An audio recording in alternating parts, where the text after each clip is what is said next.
सो जैसे आपको पता है कि डाइल्यूट सॉल्यूशंस के लिए क्या होता है, number of moles of solvent is very very greater than number of moles of solute, ठीक है।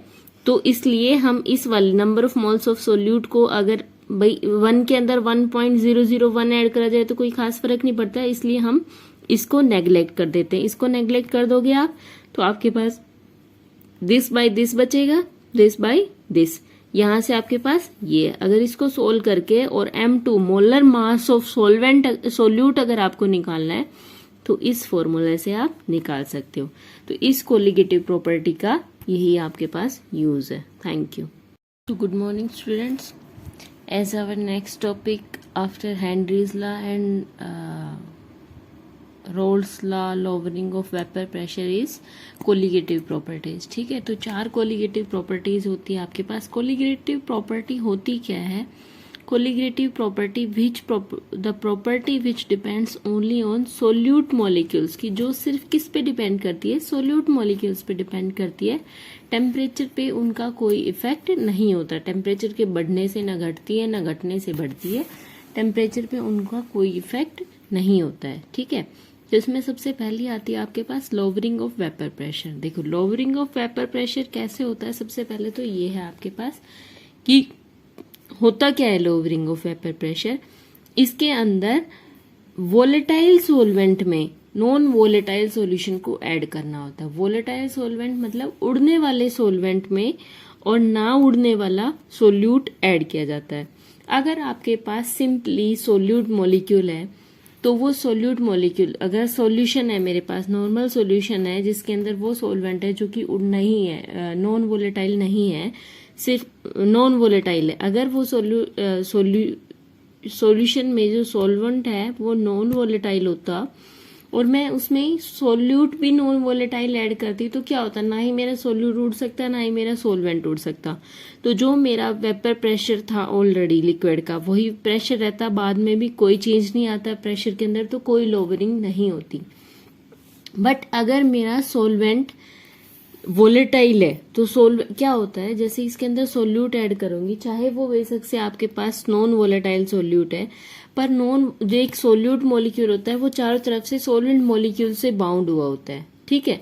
तो सरफेस पे जितने भी सोल्यूट मॉलिक्यूल्स आपके प्रेजेंट होंगे वो सारे के सारे सोलवेंट मॉलिक्यूल से बाउंड होंगे चारों तरफ से, और वो सोलवेंट मॉलिक्यूल उसको हेल्प करेंगे उड़ने में, मतलब सरफेस से इवेपोरेट होने में, वोलेटाइल होने में। क्यों? क्योंकि सोलवेंट वोलेटाइल है आपके पास, ठीक है। तो जैसे वो मॉलिक्यूल्स आपके पास ऊपर वोलेटाइल करेंगे, इसका मतलब कुछ वेपर प्रेशर उन मॉलिक्यूल्स का गया जो आपके पास वेपर बन गए, ठीक है। जो सोल्यूट मॉलिक्यूल्स ऊपर चले गए उनका वेपर प्रेशर अलग था, तो जो टोटल प्रेशर होगा उसमें से कुछ प्रेशर माइनस हो जाएगा। इसके पीछे की थ्योरी तो ये है, ठीक है। अगर वैसे देखोगे तो इफ नॉन वोलेटाइल सोलवेंट अगर नॉन वोलेटाइल सोलवेंट है तो तो आपके पास क्या होता, रेट ऑफ इवेपोरेशन डिक्रीज हो जाता और रेट ऑफ कंडेंसेशन इंक्रीज हो जाता। Because on surface solute present is non volatile, solute तो नॉन वोलेटाइल प्रेजेंट है, but these are hindered with the solvent and these solvent molecules are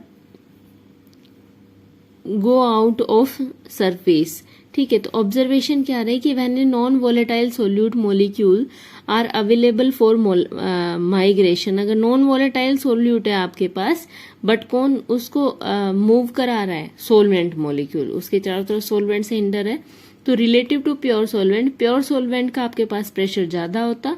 अब relative to pure solvent decreases, जो इसका pure solvent से तो कम movement होगा इनका, अगर प्योर सोलवेंट लेते आपके पास वो तो सारे उड़ जाते क्योंकि वो तो वोलेटाइल सोलवेंट है, ठीक है। Therefore vapour pressure of solution is lesser than pure solvent, कि प्योर सोलवेंट से तो कम वेपर प्रेशर होगा आपके पास, ठीक है।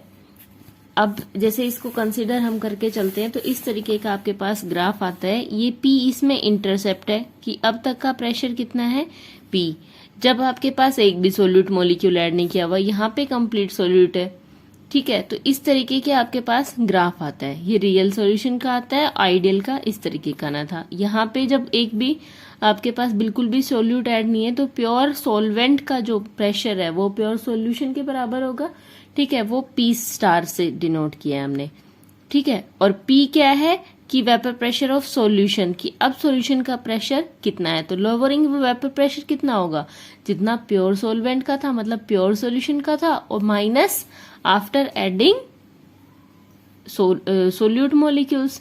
ठीक है।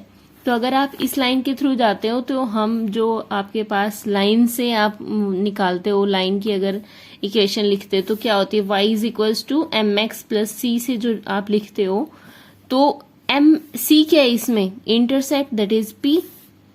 सी क्या है इसमें, एम एक्स प्लस सी, तो सी क्या है, इंटरसेप्ट। अगर सी उधर जाएगा तो क्या आ जाएगा, b minus m x two की स्लोप m, और x2 कितनी है, इसकी कंसंट्रेशन जो चेंज हो रही है, तो वही। ठीक है। तो अगर बाउंड्री कंडीशन की बात करते तो पहले तो ये बिल्कुल जीरो पे, अगर जीरो पे बात करोगे, जब x2 की वैल्यू जीरो है तो p किसके बराबर आ जाएगा, b के बराबर। और p जब b के बराबर आ गया, इसका मतलब इंटरसेप्ट मेरा p है, तो p is equals to p star के बराबर हो गया। ठीक है।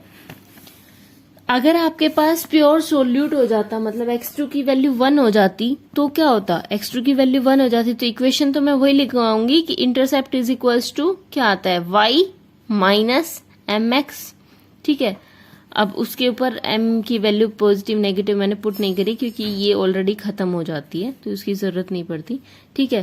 तो p is equals to p star आएगा, ये तो मैंने यहां से निकाला था। अब क्या होगा, p स्टार, p की जगह तो क्या पुट हो गई, p स्टार जो मैंने यहां से निकाल दिया, प्लस b प्लस m। तो यहाँ पे अगर b है मेरा, यहाँ पे क्या आ जाएगा, y की वैल्यू इस पे 0 हो गई। y इज इक्वल्स टू, देखो इस इक्वेशन में देखो, y is equals to m x plus C.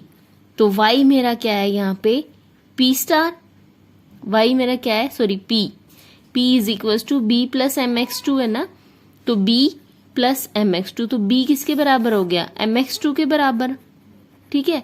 b किसके बराबर हो गया, एम एक्स टू के बराबर, और x2 की वैल्यू कितनी हो गई, 0 के बराबर, तो b किसके बराबर हो गया, m के बराबर, और b मेरा क्या है, p स्टार। तो p star is equals to m, यहां से तो निकला p star is equal, b is equals to p star, यहां से निकल गया p star is equals to m।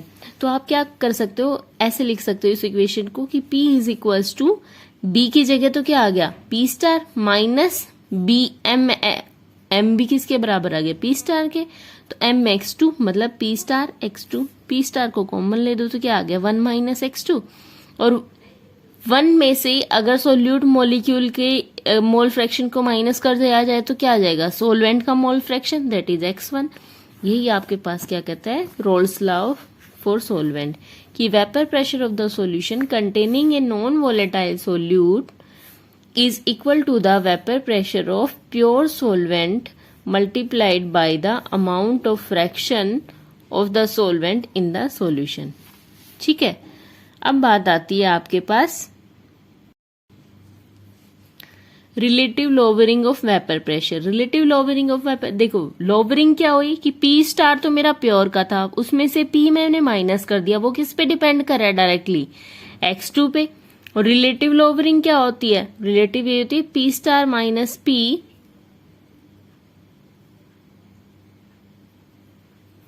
P star minus P divided by P star is directly proportional to x2 की। अगर उसको प्योर से डिवाइड कर दे तो ये क्या आ जाती है, रिलेटिव लोवरिंग। रिलेटिव आइडियल के रेस्पेक्ट में देखा जाता है। ठीक है। तो P star minus P is equals to, ये निकला था मेरा P star minus P star x1, ये किसके बराबर आया था, प्रेशर के बराबर ही तो आया था। रिलेटिव लोवरिंग क्या हुई, P स्टार माइनस P, और P स्टार माइनस P की जगह क्या निकला मैंने, P star x1, P star common ले दो, 1 माइनस x1। यही तो भाई लोवरिंग देख रहे हो आप, ये तो क्या था, प्योर जो हमने निकाला उसका क्या है, लोवरिंग के लिए P को माइनस कर दो, P की वैल्यू लिख के उसको माइनस कर दिया, तो ये क्या आ गया, P स्टार x2। तो रिलेटिव लोवरिंग किस पे डिपेंड करी, x2 पे, अमाउंट ऑफ x2, मतलब relative lowering of vapour pressure of solvent is equal to the amount fraction of solute, non volatile solute in the solution. ठीक है। और x2 क्या होता है, मोल फ्रैक्शन। मोल फ्रैक्शन क्या होता है, independent on nature of solute और इंडिपेंडेंट ऑन टेम्परेचर। ठीक है। It depends only on amount of solute molecules, hence it's a colligative property. इसमें जो यूज आता है वो आता है इसका, कि डिटर्मिनेशन ऑफ मोलर मास में आप सोल्यूट मॉलिक्यूल के मोलर मास को डिटरमाइन करने के लिए आप कैसे इस प्रॉपर्टी कोलिगेटिव प्रॉपर्टी का यूज करते हो। ठीक है, तो वो कैसे करते हैं कि x2 क्या होता है हमारे पास, number of moles of solute upon total number of moles. Number of moles of solute क्या हो गया n2, टोटल क्या हो गया n1 प्लस n2। अगर n2 को अगर मैं मोलर मास की फॉर्म में लिखना चाहूंगी तो क्या होता है, mass upon total mass, molar mass. तो यहाँ पे m2 हो गया mass upon molar mass, mass upon molar mass. ठीक है, ये पता ही है आपको कौन सा किसका मास है। अब x2 क्या है जो मैंने वहां से निकाला, वहां पे मेरा x2 किसके बराबर, p star minus p upon p star. ये चीज यहाँ पे निकल रही है कि नहीं, p star minus p upon p star equals to x2, यही तो आ रहा है। p स्टार माइनस p इधर है, अपॉन p स्टार आ गया तो किसके बराबर आ गया, x2 के बराबर। ये वैल्यू यहाँ पे पुट कर दो, ये किसके बराबर आ जाएगा, m2 अपॉन m2, मतलब स्मॉल m से मैंने रिप्रेजेंट किया है मास को और कैपिटल से मोलर मास को। ठीक है, तो जो सोलवेंट का ये मास अपॉन मोलर मास होगा, सोलवेंट के सोल्यूट के नंबर ऑफ मोल्स